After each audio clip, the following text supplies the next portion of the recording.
When Fauna begins to slip into the sleeping Alpha King's room, it is merely because he is ill, and no one comes to see him, and it saddens her.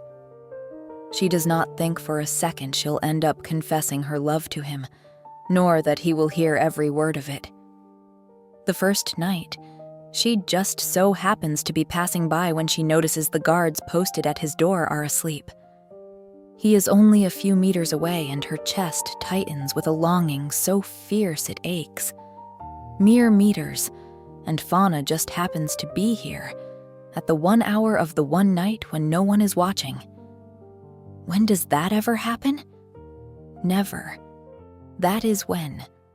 Rylan is always guarded, and more than guarded. He is surrounded, because he is the king, the son the whole palace turns toward. Except now the king has fallen gravely ill, and he lies in his bed alone, and Fauna is so close, and her heart is beating so hard she can feel it in her fingertips. She nearly laughs at herself because of course not. She is a scullery maid. He is the king. The guards are asleep. So what? Leave, she tells herself.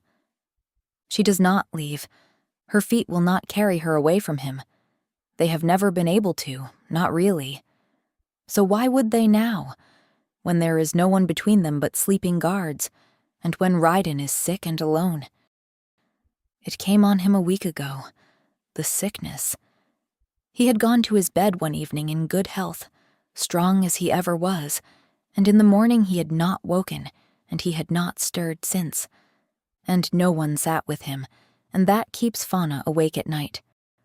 All those people who bowed to him and smiled at him, and needed things from him, and not one of them sat at his side in the dark. It made her furious. It made her want to scream at all of them. Do you not see what you have? Do you not know what he is worth? Because she has loved Rylan since she was a child, and how could she not have? He was, she corrects herself fiercely, he is everything. Not just beautiful, though. He is that, too, in a way that has nothing to do with the even features or the strong jaw everyone always mentions. It is something else, something in the way he moves through the world, like he knows it might hurt him, but he will be kind to it anyway. For Rylan is kind, and she should know. He'd saved her once. She had been 13, and they said she had stolen a ring. 3 of them had her backed against the wall in the yard, grown men, certain and cruel, and Fauna could not get a single word out. She stood there shaking, tears burning hot behind her eyes, and the longer she said nothing, the guiltier she looked. She had it in her apron, one of them said. I saw her. I did not, she wanted to say. It came out as nothing, not even a whisper, just a thin, broken sound that made them laugh, because she'd been too scared to speak. Then a shadow fell across them, and the men went stiff and dropped into bows. Fauna looked up, and it was him. The young king, barely 20 himself then, but already carrying himself like someone who knew what it meant to be responsible for others. He had every reason to walk by. There were probably a dozen more important matters waiting for his attention, but he'd crouched down low, right there in the dirt, and when he'd looked at her it was like the sun coming out from behind clouds. Tell me what happened, he'd said, and his voice was so gentle it made her throat ache. Go on. I am listening. No one will interrupt you. He'd stayed there, crouched in the dust in his fine clothes, and waited until the words finally came loose in a shaking tumble. When they came, he believed them. He never even asked her name. To him, it was a small thing on an ordinary day. To her, it was the first time in her whole orphaned life that anyone had made her feel like she mattered. She has loved him for it every day since. And now he is dying. Slowly, behind this door, slipping away, and she is out here doing nothing, same as everyone else. Fauna looks at the guards again. It's wrong, she thinks. They're meant to be protecting him. What if he is not all right? Someone should check. She steps between the sleeping guards, moving as quietly as she knows how. Her hand is shaking when she reaches for the door. She slips inside and pulls it shut behind her with a soft click that sounds like thunder in the silence. Then she turns, and she sees him, and everything else goes quiet. He is lying in the great bed, hands folded on top of the blankets like he is already laid out for burial, and he is so pale her throat squeezes. Rylan, who fills a room just by walking into it, who has warmth and color and presence, has gone gray and still in the dim candlelight. She goes to him without meaning to. "Oh, Your Majesty," she whispers. "I am so sorry. I am so, so sorry. You do not deserve this. You are a good king. You are kind, truly kind, not just polite or dutiful. And now look at you. It is not fair. There are cruel men in this palace who sleep just fine every night, men who care for nothing and are still here, while you—" Her voice breaks. "It should not be you lying here." He looks peaceful, at least. He looks like he is dreaming of something sweet. She hopes he is. She lifts her hand before she knows she is doing it. She only wants to touch his cheek, just once, just to know what it feels like. Her fingers are a breath away from his skin when she hears the voices. They come down the hallway, low and easy. 2 of them, one a woman. What if they're his night nurses, coming in to check on him? Her whole body turns to ice. She spins around, panicked, and presses herself into the dark corner behind a tall carved panel by the wall. She flattens her back against the stone, and the stone gives way. A seam in the wall no eye would ever find, swinging inward under her shoulder. She tumbles back into a pitch-black space and hurriedly pulls the panel shut behind her, just as the chamber door opens. She stands in the dark with her hand pressed over her mouth, heart wild, and she does not breathe until their voices fade away. The passage runs narrow and cold and airless between the walls, down and down, until it lets her out through another hidden seam into a small, forgotten courtyard under the open sky. And all at once she understands what she has found. A way through the walls that no map shows and no servant knows. A secret road for royals, built for escape. Only royal blood is ever told these ways. Only them. And now her. Chapter 2. Fauna knows she shouldn't go back. She tells herself so all the next day. What she did was reckless, dangerous. She will stay where she belongs and stop thinking about the way he looked lying there, still and alone. But then, that evening, Berta will not stop talking about him to Fauna. Fauna is easy to talk at, because Fauna never talks back. That poor man, Berta sighs, shaking her head. Dying alone in the dark. Dying alone in the dark. The words turn over and over in her head until she cannot bear it any longer. So she goes back. Except, this time, the guards are awake. So she has no choice but to use the secret passageway, and when she slips into his chamber that second night, her heart is pounding so hard she can barely breathe. She does not know what to do with herself.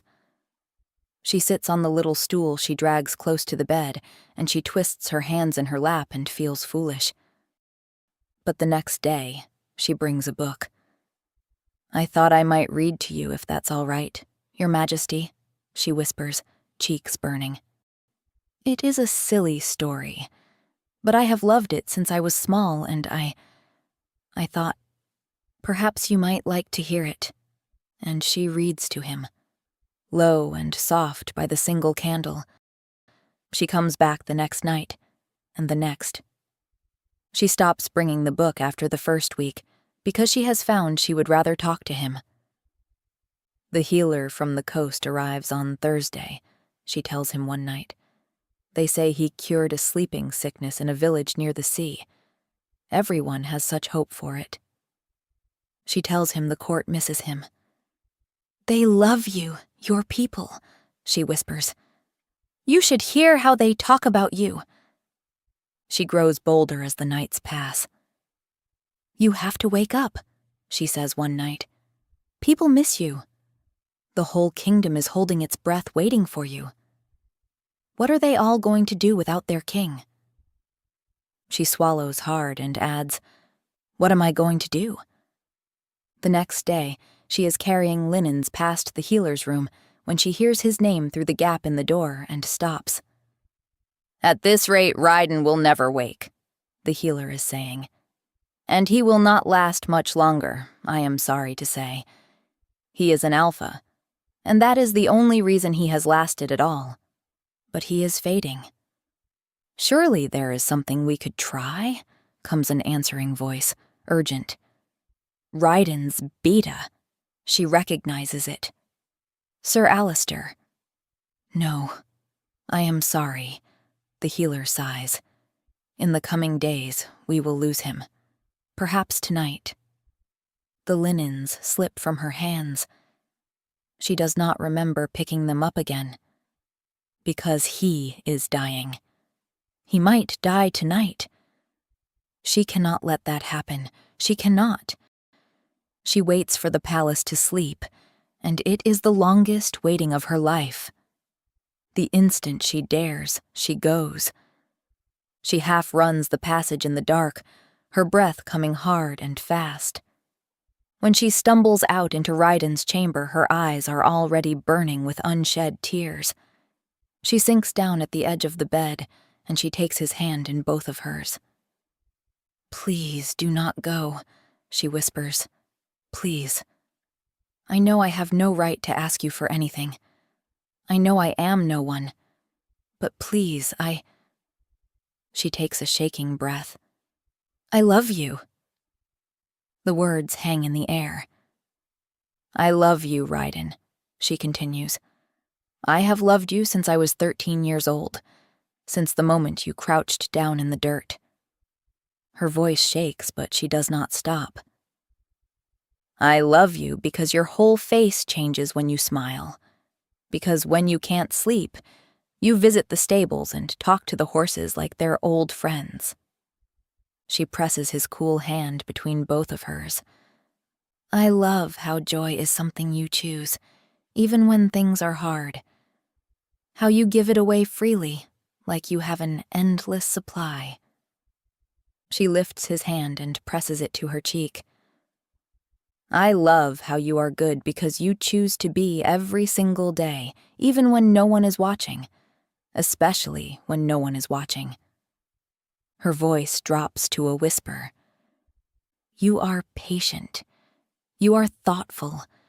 You remember things, names, stories, small details that no one expects a king to remember. And you are gentle with things that are fragile. Frankly, I don't see how anybody could not wholeheartedly love you." She presses her forehead to his, and her voice is barely a breath. "Please do not go.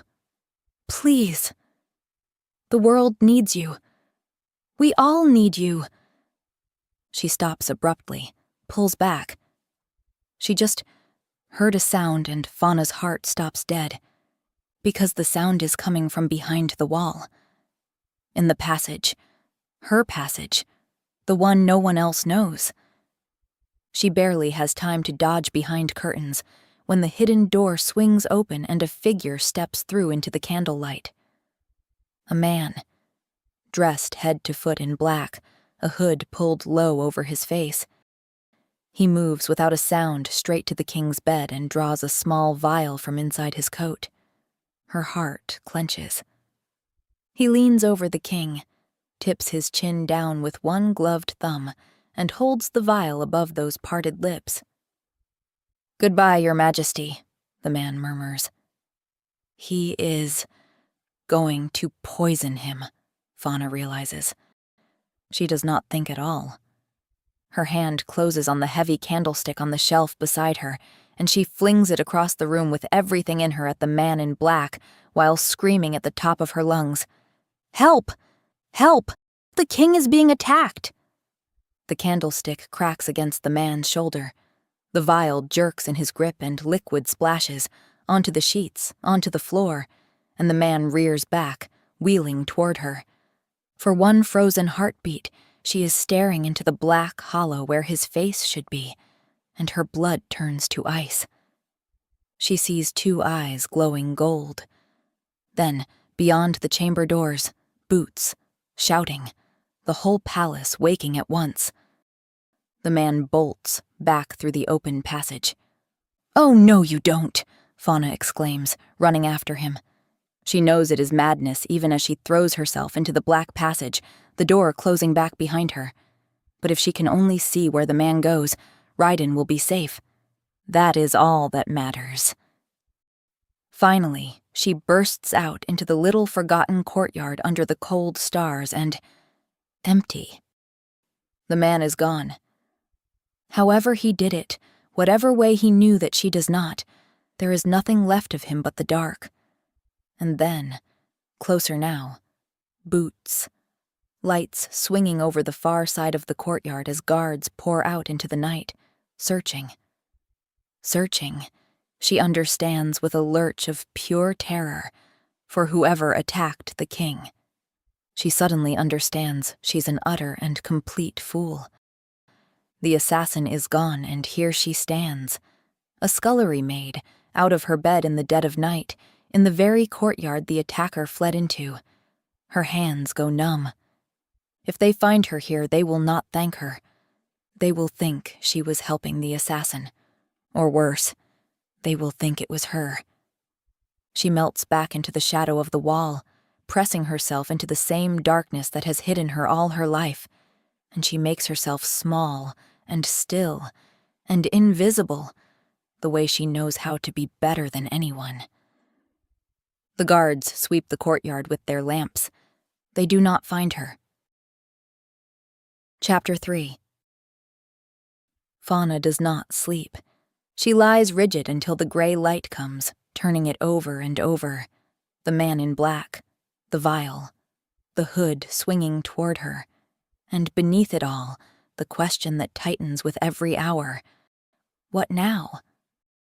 The king is still in danger. That man came through her passage like someone who had done it before and meant to again. He will come back, and next time there may be no candlestick. Next time Rylan will simply die. She has to tell someone. But to tell what she saw, she must explain how she saw it. And every way she turns it ends the same. A scullery maid where she should never have been. An arm's length from the king's would-be killer. They will not hear the part where she saved him. Only the part where she was there. But she keeps seeing his gray face on the pillow, and she knows she cannot say nothing and let him die. She has almost worked up the nerve to go tell someone when Berta bursts in, cap askew. "He's awake!" she gasps. "The king! He's awake!" The pot slips from Fauna's hands. They are all summoned to the grand hall, every servant packed shoulder to shoulder beneath the cold windows. Then a door opens, and Alistair, the king's beta, steps out, and the room falls silent. He is near the king's own age, both of them raised almost as brothers, and through all these weeks it is Alistair who has held the kingdom together. "As of this morning," he says, "our king is awake." The hall erupts with joy, and Alistair lifts a hand until it settles. Now the grave news. The king did not simply fall ill.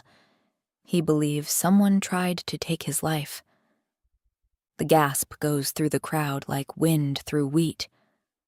"While his majesty slept," Alistair continues, "he was not truly gone. He could not move, or see, or feel, but he could hear. And more than once, he heard a man come to his bed to poison him. So, There will be questions. You will each speak with him, in small groups, and answer honestly. Fauna shook with fear. She was in his room yesterday. What if he thinks she helped the assassin? But no, she screamed for help. She cried out that the king was attacked. But then comes another thought. If he could hear everything, then he heard her. Every night she held his hand and stroked his hair and kissed his temple, like she had any right to touch him at all. And the last night, she told him she loved him. The king of the realm heard a maid sneak into his room not once, but for weeks. She thinks she might be sick right there on the flagstones. The line shuffles forward toward the king's office, and Fauna shuffles with it, her heart climbing higher with every step. She watches group after group disappear through that heavy oak door and emerge again minutes later, pale and shaken. Hers is nearly the last group. The great door closes behind her. She lifts her eyes, and there he is. Rylan. Awake. He is sitting behind the broad desk, Alistair standing close at his shoulder, and for a moment all Fauna can do is stare. The sleep has not ruined him. He is here, breathing, alive, real. She has imagined this moment 1,000 times, what it would be like to see him awake again. She thought she would feel joy. She did not expect the fear to be so loud. Then he lifts his head and looks straight at her, and her heart forgets how to beat. She has seen those eyes 1,000 times, across crowded halls, from the far edges of rooms, always turned toward someone who mattered. She has never had them turned on her. "Thank you for coming," the king says, his voice rough and scraped raw. "I have one question. In these past weeks, near my chambers, did any of you see or hear anything strange?" The first maid shakes her head quickly, eyes wide. The second stammers a frightened, "No, Your Majesty."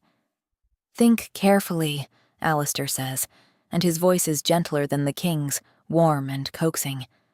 "A face you did not know, a sound out of place, anything at all. This is the moment. This is it." Fauna opens her mouth, and nothing comes out. Her throat clamps shut around the words like a fist. "Please," the king says, and there is something raw in his voice now, almost pleading. "If any of you saw anything." Her eyes sting with tears of pure frustration. He is begging, and she has the answer he needs, and still she cannot make a sound. She is useless, worthless. She always has been. "Your Majesty," Alistair murmurs, "perhaps we might rest and continue tomorrow." "I do not have time to rest," the king snaps. "Someone is trying to kill me, Alistair." "Rylan," Alistair says, careful. "The healers warned that so long a sleep can breed dreams that feel like waking." "I did not dream it," the king growls, making them all flinch. "The man came more than once. And last night, before it all went to chaos, he leaned close and said, 'Goodbye, Your Majesty.'" He is right. Fauna knows he is right. She has to say something. She gathers herself and tries again, forces her mouth open. "You," the king says, "is there something you wish to say?" Every eye in the room turns to her. The king leans forward. "There was a woman," he says. "Last night. She screamed for help. I have been trying to find her all day." His gaze searches her face. "Was it you?" Fauna's heart stops. He is looking for her. The voice in the night. The girl who saved him. All she would have to do is open her mouth, make a sound, and he would know. "Your Majesty," the maid beside her says, apologetic. "She's mute." The king frowns. "Mute?" he repeats. "Mute?"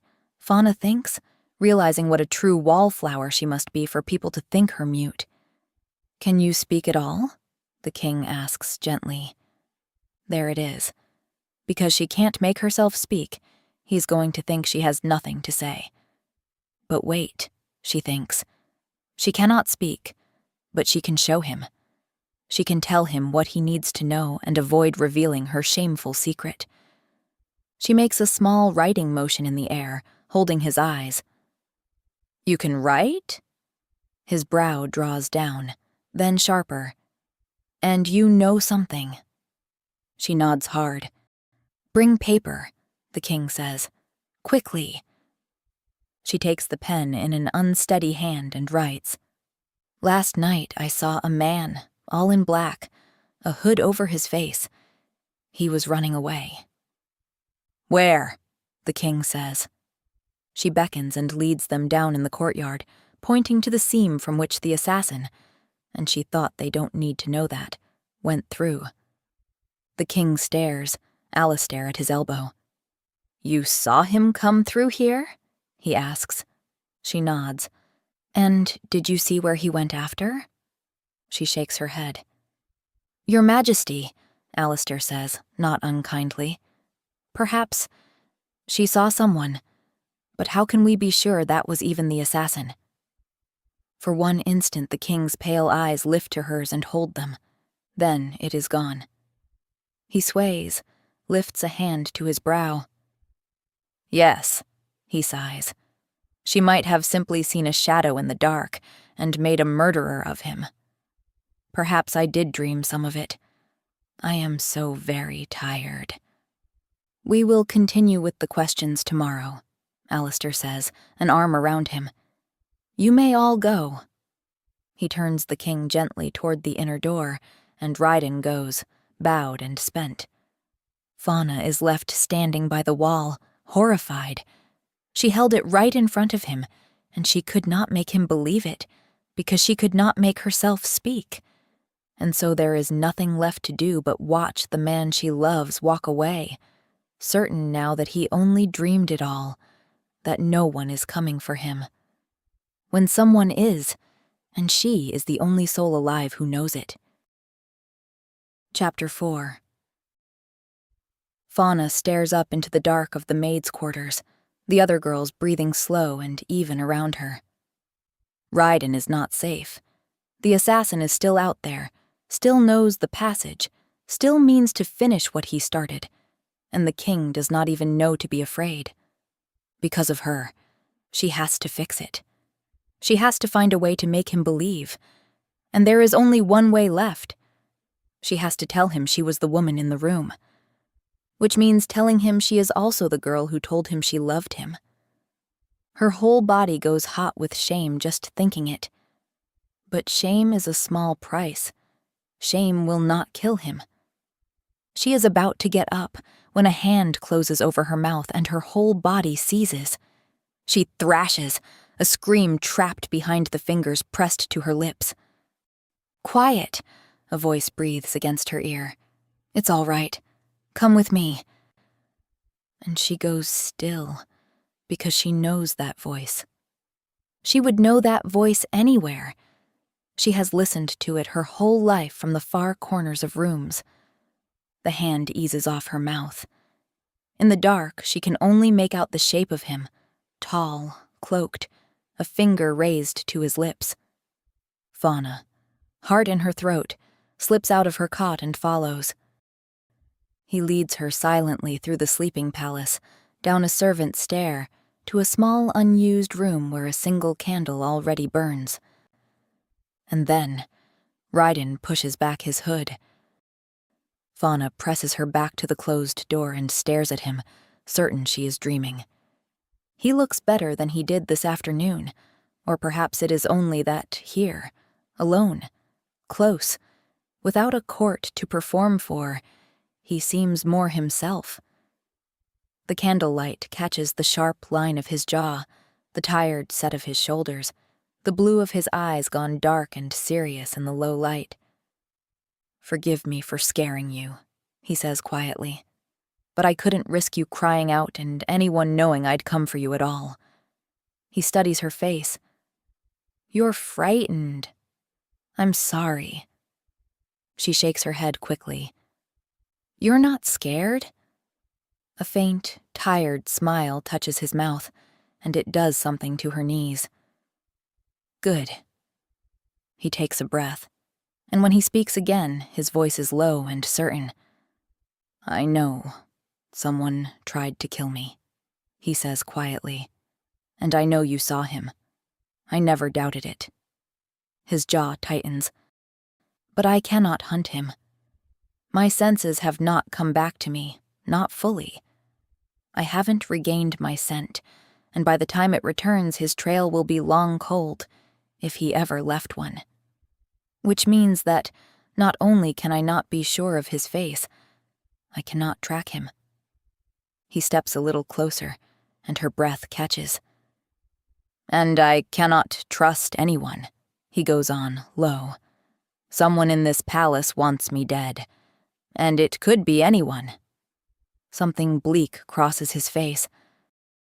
"But you saw the man come out of a secret passage you couldn't possibly know exists. And you're a poor maid who could not buy an assassin if she sold all she owned. Plus, who has no reason under heaven to want me gone?" He shakes his head slowly. "You are the one person in this whole palace I am certain did not do it." She can only stare at him, her chest aching. "This afternoon," he says, "I pretended to believe you, because I do not want anyone to know I am still looking for my killer. If they think I believe it was all a dream, then my would-be murderer is not going to panic and rush to try again before I have any hope of catching him. So I let them think I had let it go."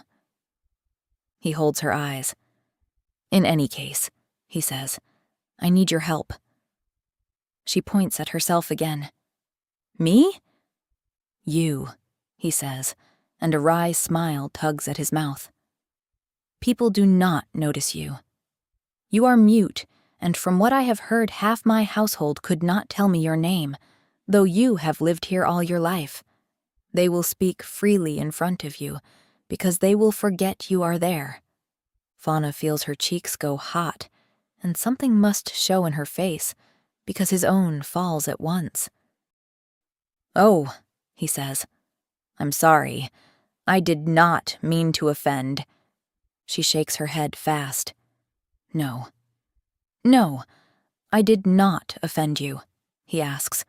"Or no, you won't help me." She holds up a single finger. The first. "Ah." His mouth curves. Then, "You'll help me find who has been poisoning me?" She nods. Rylan smiles at her, relieved, and Fauna's knees very nearly buckle beneath her. "Thank you," he says. Then he pauses, hesitating before speaking again. "When you saw the assassin come out of the passage," he asks, "you didn't happen to see anyone else, did you?" Fauna goes very still. Does he mean her?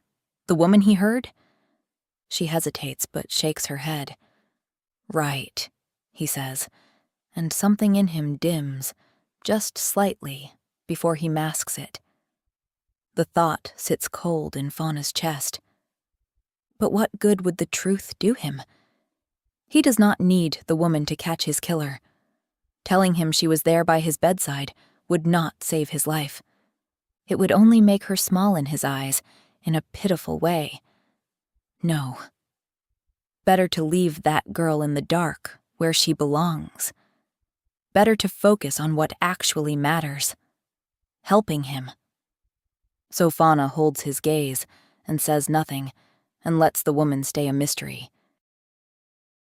Chapter 5.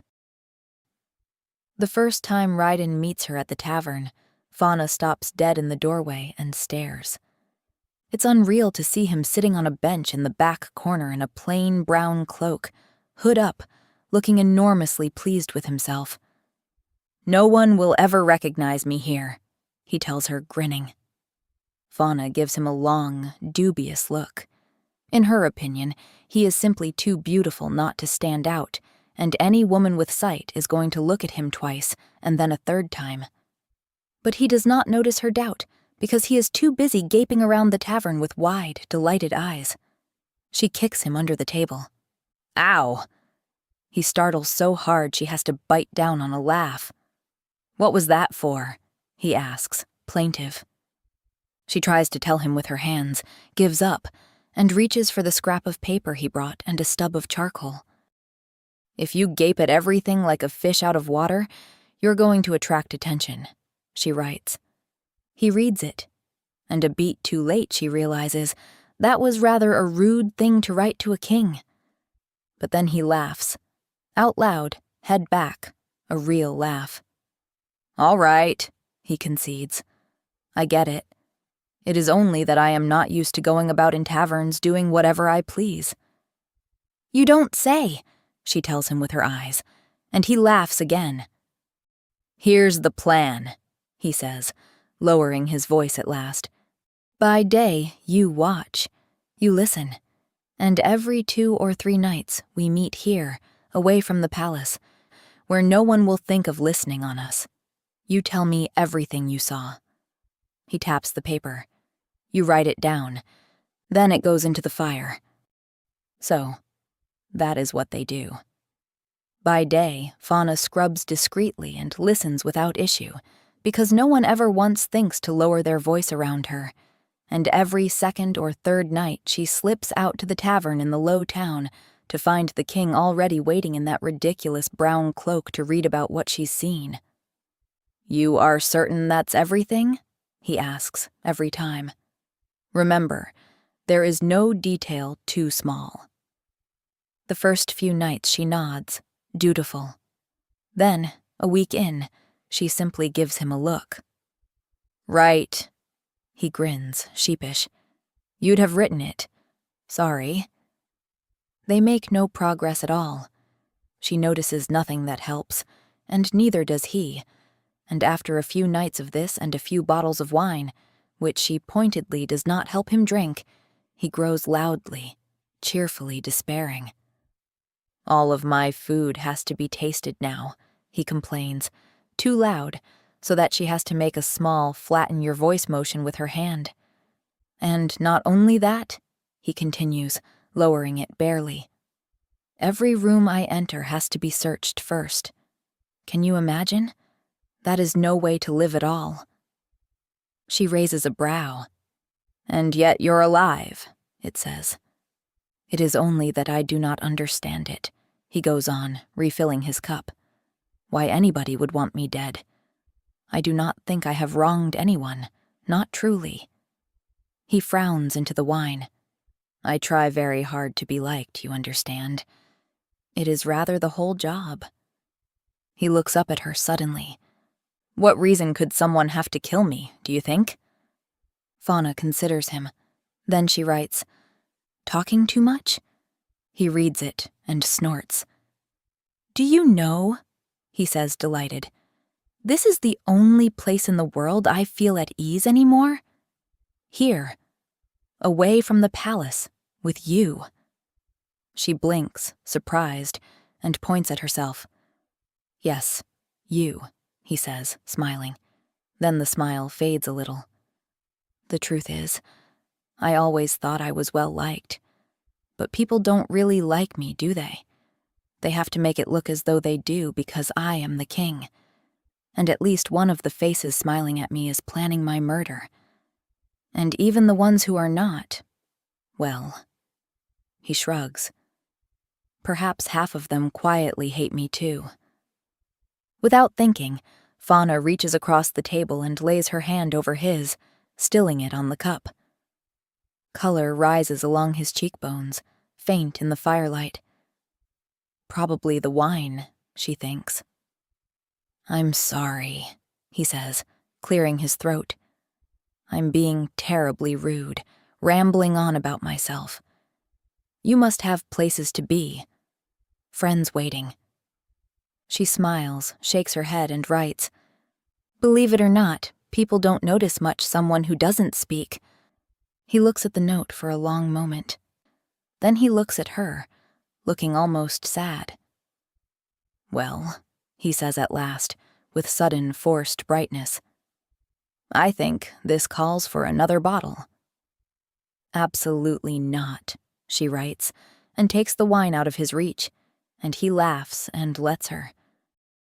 As the weeks go by, they take it up a notch, so that she can watch his own circle more closely, and tell him if anyone reminds her of the man she glimpsed that night, he arranges to have her near him more often. Nothing so obvious as a promotion, just a shift here and there in the rotation, enough that she comes to clean his study, to pore at his smaller counsels, to be quiet in the corner while lords and ladies come and go. She listens to all of them, and afterward, he wants to know everything she thought. At first, it is all business. Do you think Lord Aldous seemed suspicious? Could he be the man? Did he have the right build? But somewhere along the way, it stops being only that. Do you think Lady Marin meant it when she said that? Or was she being false? And then, was that not the most ridiculous coat you have ever seen in your life on Lord Petrand? Tell me honestly. And then, one night, with no pretense of the investigation at all. There is a supper tomorrow, he says, frowning at nothing. I cannot decide between the gray and the blue. Which should I wear? Fauna stares at him. Then, slowly, she points. The one on the left. The blue. Really? He considers this with enormous gravity. Then he nods, satisfied. Good. Then I shall definitely wear the other one. She scowls at him, and he bursts out laughing. Somehow, without her ever noticing quite when it happened, she has become the person the king wants the opinion of about everything. Which coat? Which wine? Which words to use in a letter? As though her small nods have become the truest measure he has of anything. And somehow, she too is learning him. The man she loved from across 100 rooms turns out not to be perfect at all. He is a little vain about how he looks. He talks far too much when he has had too much wine. He is at his very brightest and most laughing when he is at his most sad. He is lonely, a bit ridiculous at times, and the way he says her name, low, warm, does the most ruinous things to her foolish heart. So she is not surprised to find that knowing him has not cured her of him at all, and that she loves him every day a little bit more. Sometimes, watching him laugh at something she has written, she wonders if she ought to tell him. That it was her. That she was the woman at his bedside, the one who screamed. She no longer thinks he would have her flogged for it. But what if it changed things? What if he was so embarrassed by it that he could not look at her the same way again? She does not think she could bear that, so she says nothing. One night they are by the fire with a chessboard between them. She has already given her report, and he is being so very cheerful about it that she knows by now exactly what it means. She sets down a piece and tilts her head to ask, "What is wrong?" He shrugs. "Oh, nothing. I'm perfectly well." She gives him a flat look. They have a language now, the two of them, built of glances and small movements. He sighs and sets down his own piece and stares into the fire. "It is only," he says. "I have been thinking. Perhaps the assassin is long gone. Perhaps he has given up. It has been weeks, after all, and nothing. Perhaps it is all right to." He makes a vague, tired gesture. To simply live like a normal man again. Her heart drops. She knows what living like a normal man again means. It means no more reason to meet a mute scullery maid in a tavern in the dead of night. "I don't know." He rubs a hand over his face. "It just feels as though I have done nothing but hunt my own killer for weeks, when all I want is—" He stops, and she watches, bewildered, as color climbs into his face. "You see," he murmurs, almost shy, "I'm in love." She blinks, freezing in place. "I realized it while I was ill," he goes on, not looking at her now. "I realized there was a woman I loved, and that if I ever woke, I would go to her at once and tell her, and never waste another moment of it." He swallows. "And now I have woken, and I cannot. Because someone is trying to kill me, and I am spending all I have hunting him." His jaw tightens. "I could not go to her. Not now. It would only put her in danger. Anyone close to me is in danger." Fauna does her best not to let her despair show on her face. Of course. Of course there is a woman. Some lady, some high-born beauty worthy of a king. "And I already have you in danger," Rylan adds, turning back to her, and his eyes are so earnest it is almost unbearable. That is bad enough. It keeps me up at night, if I'm honest. You are one of the truest friends I have ever had, and I have pulled you into the middle of this, and I could not bear it if—" He does not finish. Fauna holds herself together by main force and gives him a small smile. "One of the truest friends I have ever had," he said. That has to be enough. It's not like she could ever hope for the love of a king. She was right not to tell him she'd been the woman at his bedside, for what would it win her? He is in love with someone else. "He can never know it was me," she decides, picking up a chess piece, pretending she is fine. And she falls a little further and grows a little more hopeless, and says nothing at all. Chapter 6.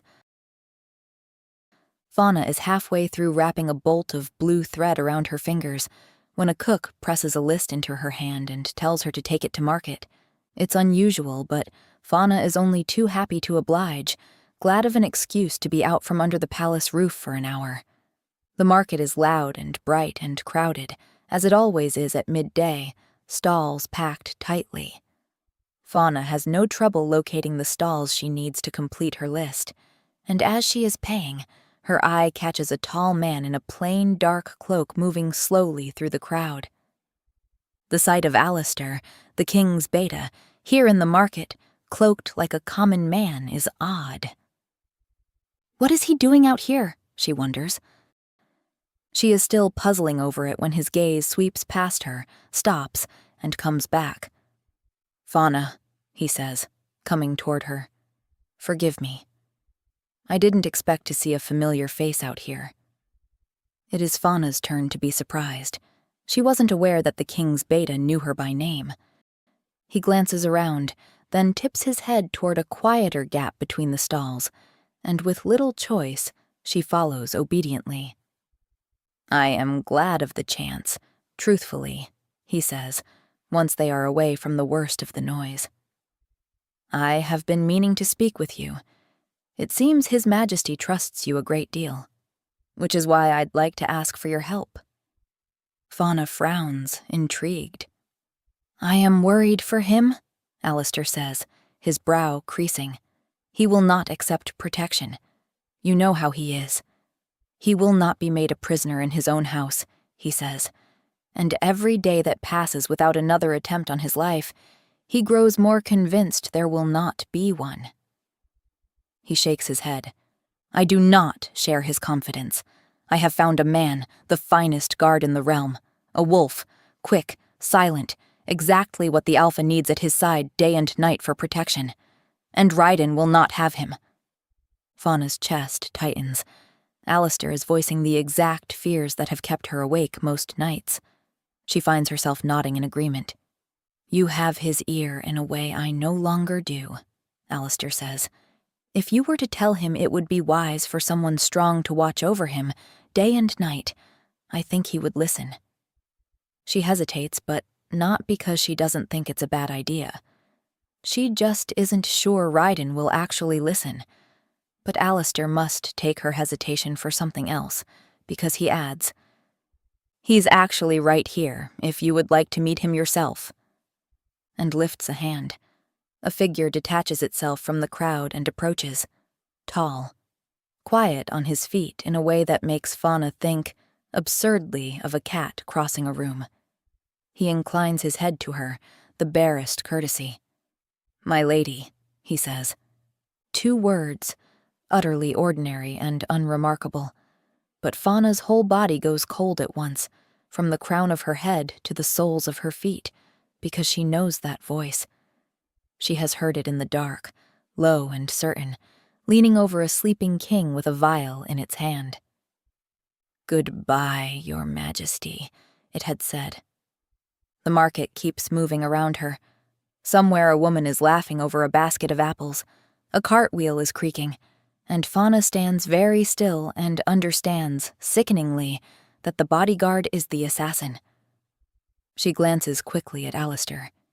He is watching her face, patient, faintly curious, as if wondering how she will react. He knows, she realizes. Alistair is the one who sent the assassin.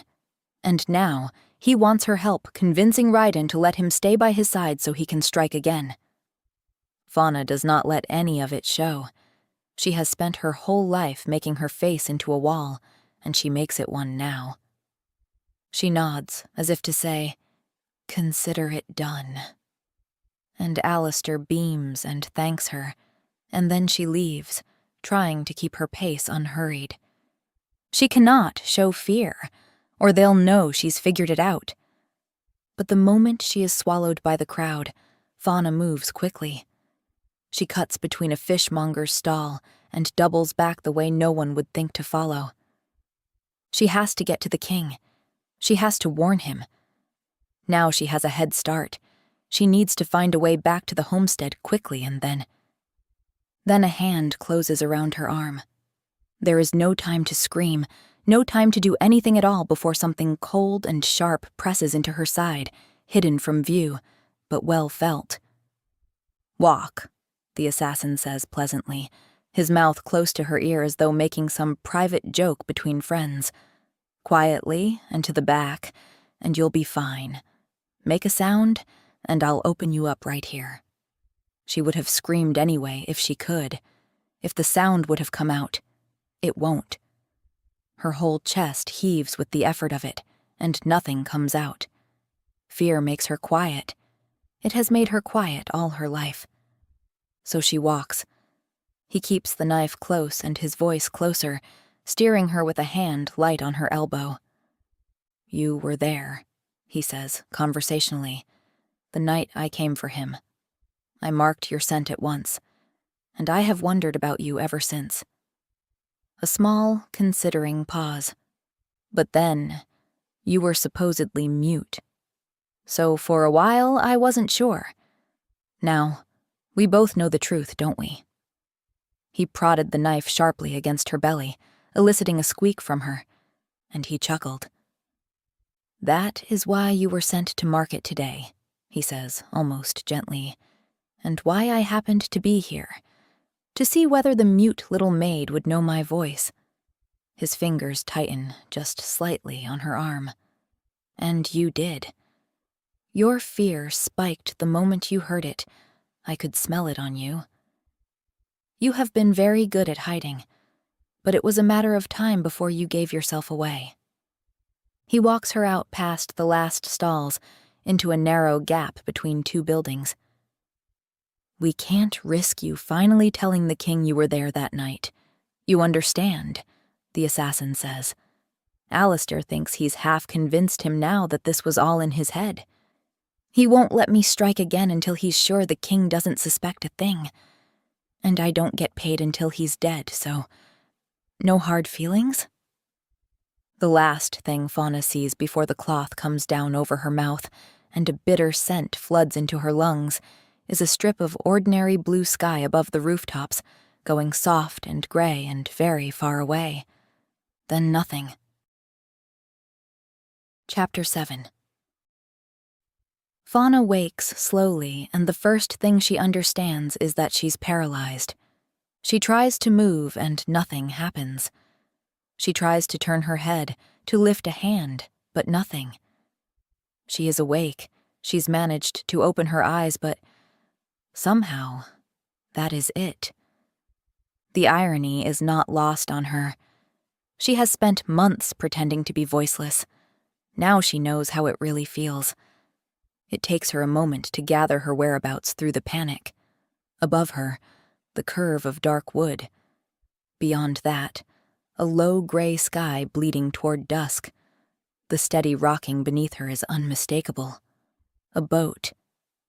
She is lying in the bottom of a small boat, and it is moving downstream.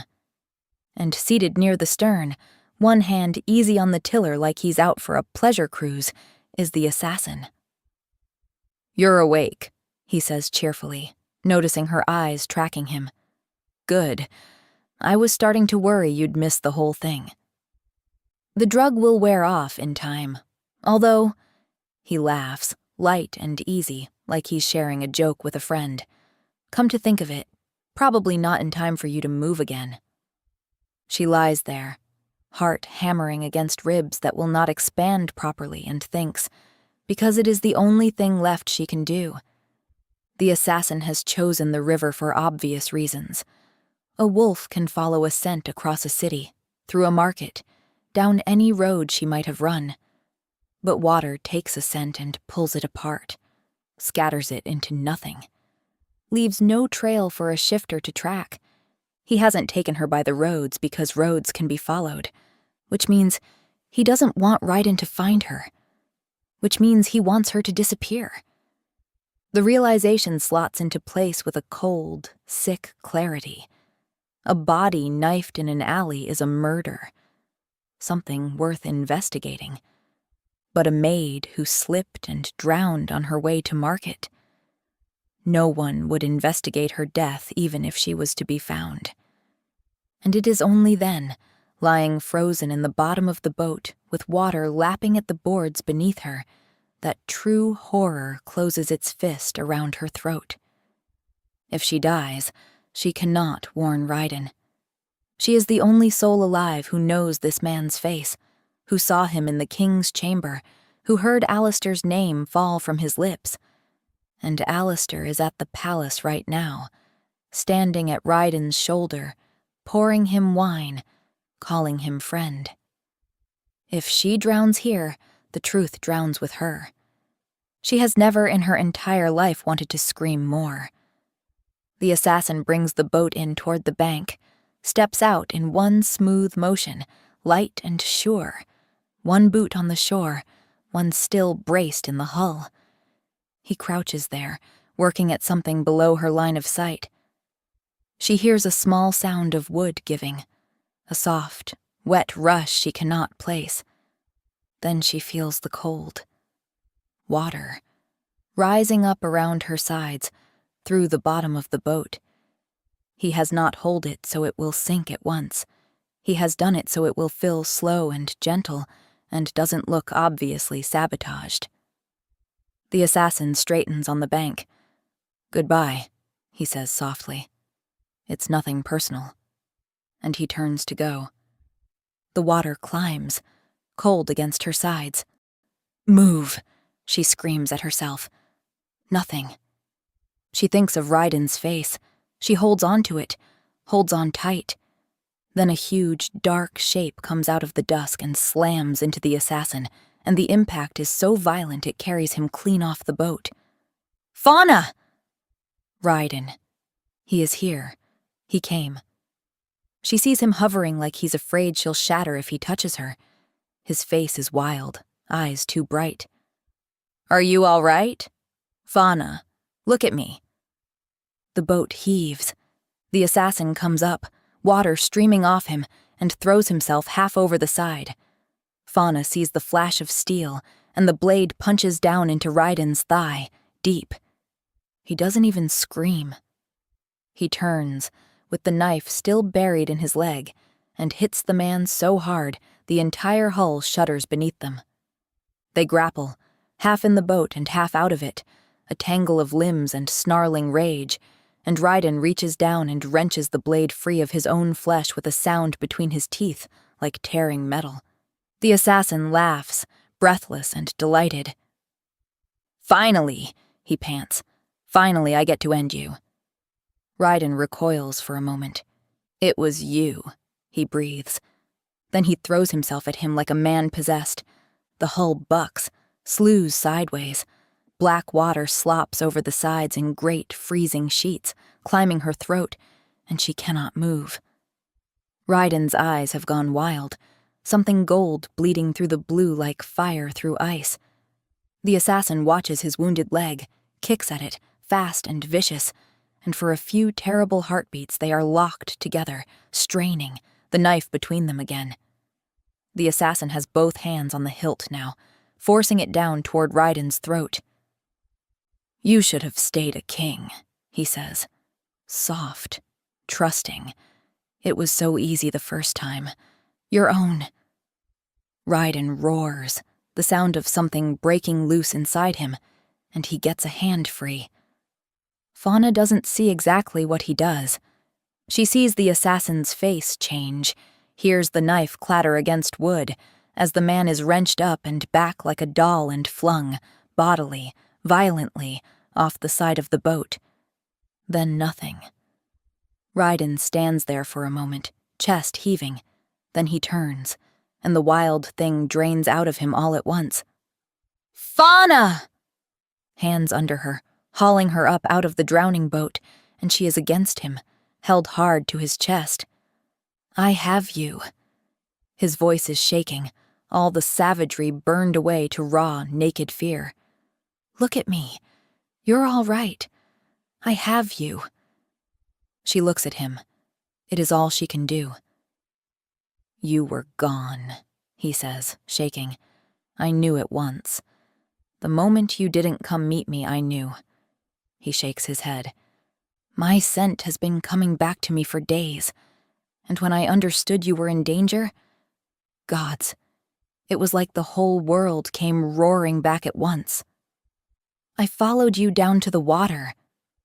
His voice breaks clean through. "If I had been a moment later..." He stops. Cannot finish it. She lies in his arms, frozen and mute and soaking and alive, and she cannot tell him. The assassin is dead in the river, but the man who sent him is not. "Alistair," she wants to say. "It was Alistair." But Ryden only holds her tighter and carries her toward the shore and does not hear the warning she cannot give. Chapter 8. She cannot move yet. The poison still holds her, though its grip has loosened in the hours since the river. Underneath it, very faint and very far, the first faint hum of feeling beginning to return. They laid her in a quiet room somewhere deep in the palace, and Ryden will not leave her side. He sits at the edge of the bed, his fine clothes still marked with river mud, watching her face as though he is afraid to look away from it. "The feeling will come back first in your fingers," the healer thinks, he says low. "Then your hands. Don't worry, I will not leave your side." She looks at him, because it is all she has. And he reads it, the way he has learned to read her, and something eases very slightly in his face. For a little while there is only this, his relief and his tiredness and his careful hand. Then the door opens. "Ryden, thank the gods," comes a voice, and Fauna's heart sinks because it is Alistair. He comes in quickly, spots her there, unable to move in a second, and then there is nothing in his face but a friend's relief as he walks to Ryden. "They told me you'd gone after her yourself," he says, crossing to them. "Gods, Ryden, you should have taken men with you." He stops, presses the back of his hand briefly to his mouth, a man mastering himself. "When they said the maid was taken, I thought, I found her." Ryden rises, and Fauna wants to scream at him to be careful. "She's going to be all right." "Thank the gods," Alistair says again, and grips Ryden's shoulder, and the two of them stand there a moment, the king and his oldest friend, and Fauna lies, helpless, 6 feet away. She knows what this is. The second she can speak again, Rylan will know. So, this is Alistair's last chance to save himself. He's come to kill Rylan and her. You should rest, Alistair is saying, gentle, his hand still on Rylan's shoulder. You look half dead yourself. Let me sit with her a while. In a moment. Rylan's eyes have gone back to Fauna. I don't want her to wake alone and find me gone. Of course, of course. Alistair's voice does not change at all, though his feet carry him innocently behind Rylan. Fauna sees it the way you see a thing in a dream, too slow and too clear, every part of it laid out and no way to stop any of it. The way he has turned Rylan so that Rylan's back is half to him. The way his hand, the one not on Rylan's shoulder, has drifted down, casual, to the fold of his coat. He's keeping Rylan talking, faking comfort while his fingers find a weapon beneath the cloth. Rylan does not see it. Warn him, she thinks. Do something. Anything. But she can only lie there and watch Alistair's hand draw slowly back the edge of his coat and see for one instant the dull gleam of steel. She's going to watch him die, she realizes. After everything, she is going to lie here frozen and watch the man she loves be murdered an arm's length away. No, she thinks. Something in her rises up that she has never reached before. Past the poison, the fear, and years of silence. She watches Alistair raise his knife at the king's back and, Rylan! She screams. 2 things happen at once. Rylan wheels toward her, so that Alistair's blade, driving in where his back had been, meets his side instead, tears his coat. His face in the half-instant before the blade lands contorts with recognition. He knows this voice. She sees him realize it. And then there is no time for any of it, because Alistair's knife is in his side, and the room breaks apart. Rylan roars. It is the sound from the river again, the one that is not entirely a man's, and this time she sees the whole force of it. He turns into the strike instead of away, catches Alistair's knife arm in one hand, and there is nothing weak in him now, nothing of the poison or the long sleep. The strength is back in him all at once and terrible. The door bursts inward. Men she does not know pour through it. Blades drawn, Alistair's bought men, and behind them others, palace guards, Rylan's own, and the small, warm room becomes a storm of bodies and steel.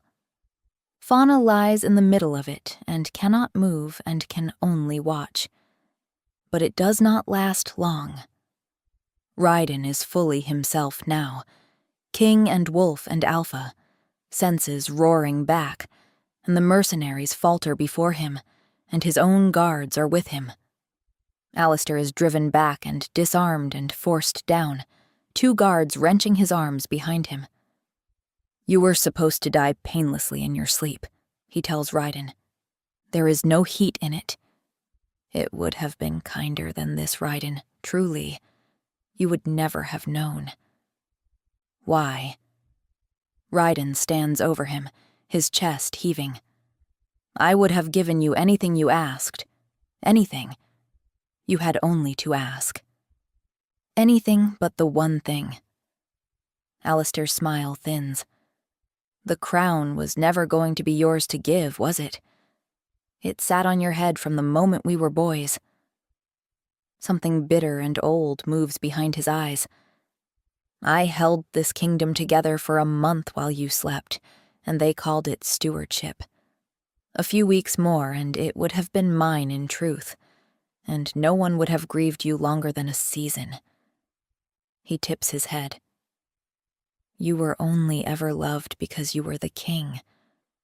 I would have been a better one. You would have been alone, Rylan says quietly, as you are now. Alistair has no answer for that, or if he does, Fauna does not hear it, because the guards have come for her. Take her to safety, she hears Rylan say. She cannot move to see him as he says it. She is lifted carefully and carried out of the room. And as the door closes between them, she does not know what he is thinking or what happens now, only that he has heard her voice at last, and there is no taking it back. Chapter 9. Fauna sleeps for 12 hours. She does not remember Berta half carrying her back to the maids' quarters. She does not remember lying down. One moment there was chaos, the fight, the fear, the last of the drugs still dragging at her arms and legs. And the next, it is morning. The moment she steps into the servants' hall, the questions come at her from every side. "Fauna, is it true?" one of the kitchen girls demands, grabbing her sleeve. "Were you really helping the king all this time?" asks another. "They're saying it was Lord Alistair," Berta says, pressing in with the rest. "Lord Alistair. Can you believe it?" She sits down among them and she cannot find a single word to give them. Not because of the drug. That has worn off. Her voice works fine now, if she wanted it.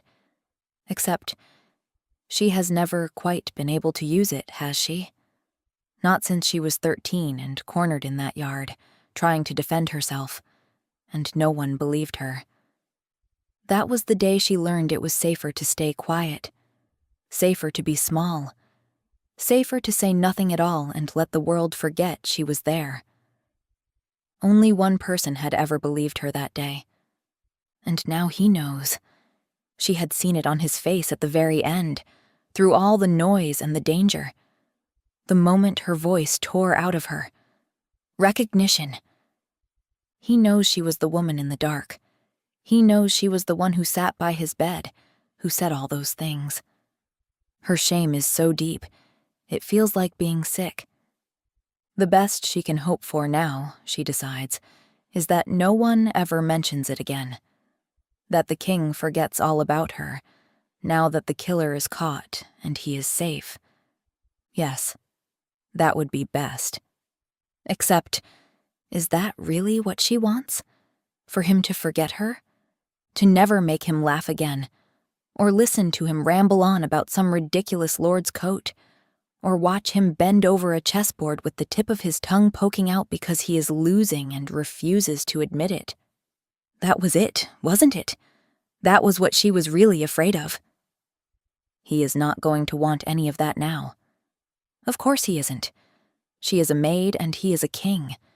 And worse than that, he now knows she is hopelessly, humiliatingly in love with him, and it will be awkward. Maybe, she thinks later that day, scrubbing at a floor, maybe she can make him believe she is not in love with him, that she got over it. Fauna. A footman leans into the room. "The king is asking for you." Her heart stops. She must go pale or sway, because she barely has to pretend to be unwell. "Look at the poor child," Berta says.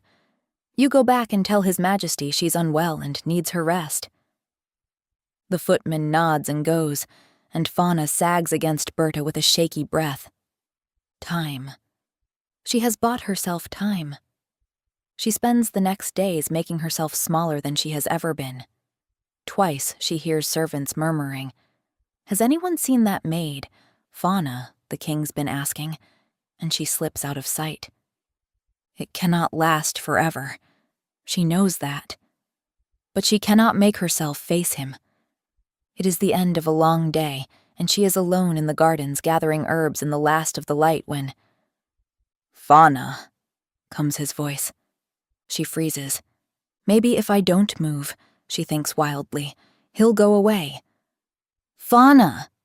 She hears his footsteps on the path. "How are you feeling? Are you all right?" "I'm sorry. I would have come to you sooner. But there was so much to see to. And then they said you were unwell, and I did not want to—" She keeps her eyes fixed on the herbs in her hands, and she hears him stop a few feet behind her. "Fauna?" Rylan asks, softer now, uncertain. She looks up. It is a mistake. It is a terrible mistake, because he is standing there in the gold evening light, and he is too beautiful to look at, his blue eyes fixed on her with something anxious in them. "Is something wrong?" he asks, and he sounds genuinely worried. She shakes her head. "Fauna," he tells her, "I know you can speak." Her mind goes white. She cannot do this. She cannot stand here and be let down kindly. She sets down her basket and she walks away. "Wait," Rylan says, coming after her. "Don't go. Please." She keeps walking. "I'm not angry that you didn't tell me," he says behind her. "You were frightened. I understand that. I do." She walks faster. "It was you, wasn't it?" he says. "The woman who came to me while I was ill." Horror washes over her and she nearly breaks into a run. "Fauna, please, wait, His hand closes around her arm. "Let me thank you at least," Rylan says. "You saved my life. Twice. You nearly died for it. His voice catches. "Gods. I'm so sorry," he says, earnest. "For all of it. For every part of it." She does not turn all the way, but she stops, and she feels him step around to her side, dipping his head, trying to catch her eyes. "Thank you," he says softly, "for sitting with me when no one else in the world would. For the things you said to me in the dark, when I couldn't answer. For giving me something to hold on to." He pauses, and when he speaks again, he sounds almost lost. "I don't know what I did to deserve any of it, truly. But for whatever it's worth, She sneaks another look at him, and he is staring at the ground now, his brow furrowed, searching for words that will not come. Then he lifts his head and looks right at her. "You told me you loved me," he says. For one awful moment she is caught there, in that clear blue gaze. "You don't know what it did to me," Rylan says quickly, "hearing your voice all those nights. When I couldn't move, couldn't speak, couldn't do anything but lie there in the dark. You were my only thread back to the world." She turns away, ashamed. "You were so kind to me," he goes on, "when you had no reason to be, when you didn't even know I could hear. And then you told me you loved me, and She looks at him then, and shakes her head. "Don't," she means. "Please don't." "I've been trying to find you ever since," he says. A small, disbelieving laugh breaks out of him. "If I'd known you were sitting right there in front of me the whole while." He shakes his head slowly. "Gods, Fauna, I've been so confused. Chasing after one woman and falling for another and losing my mind over it, and all this time it was you. It was only ever you." His eyes move over her face, searching, and his throat works as he swallows. "I fell in love with you twice," Rylan says. "First with the voice in the dark, the one that kept me from going mad, and then with the only person in this palace I could trust. The one who gave me those looks, who wrote me terrible, honest little notes and made me laugh when nothing else could." His hand slides down from her arm to catch her fingers, loosely, giving her every chance to pull away. "I love you," he says. Fauna stares at him. She cannot move. In fact, she isn't even entirely sure she is breathing. And the longer she says nothing, the more the hope drains out of his face. "And you," he says quieter. "You said you loved me too.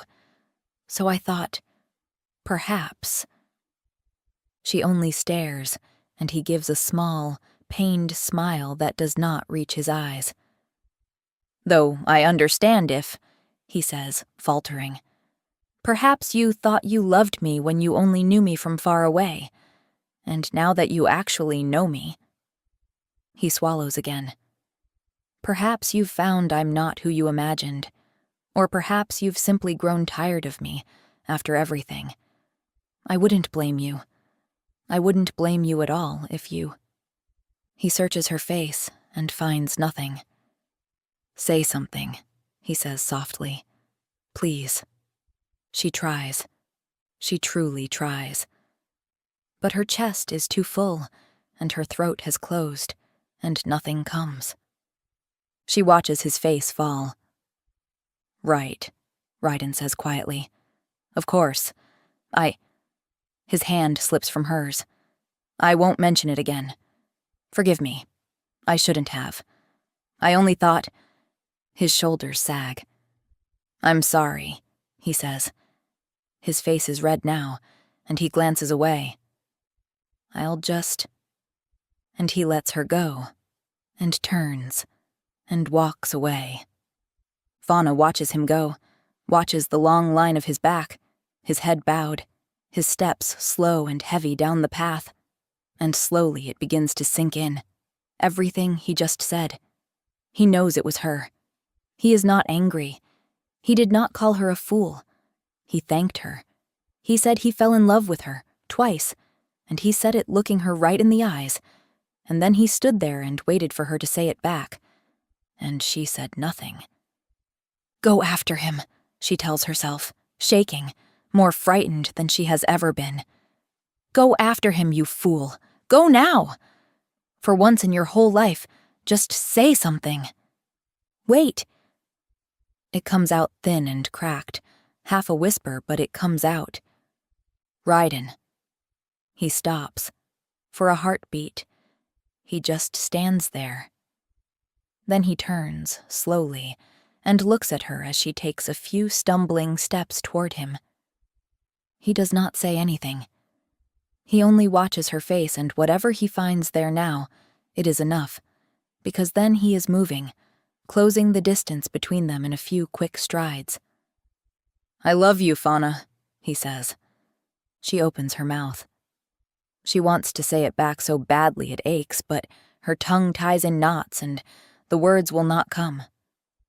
So, she does the only thing she can. She takes his hand in both of hers and holds it tight against her chest. His breath catches, and a smile breaks across his face as he lifts his free hand and cups her cheek. I'm going to kiss you now, he says. He leans in, unhurried, his eyes never leaving hers. Last chance to say no, he murmurs. She does not say no. She tilts her face up to his, and their lips come a breath apart. I mean it, he says against her mouth. If you don't want me to, you should say so now, because... She makes a small, frustrated sound, fists her hand in his collar, and pulls him down and kisses him. He laughs softly against her lips, surprised, delighted, and then he is kissing her back, and there is nothing careful about it at all. His arms come around her, and he kisses her like a man who spent weeks searching and has finally found what he was looking for. And so Fauna forgets to be frightened because the man she's loved for years is kissing her, and for the first time in her whole life she is not watching from the shadows. Thanks for listening. Did you enjoy that one? What do you think? Do you think you would have poured out all your deepest secrets to a beautiful alpha king lying there, unable to respond? Or would you have been a lot more cautious? Let me know your answers in the comments. I'd love to hear what you think. Catch you soon for another story. Much love, Lily.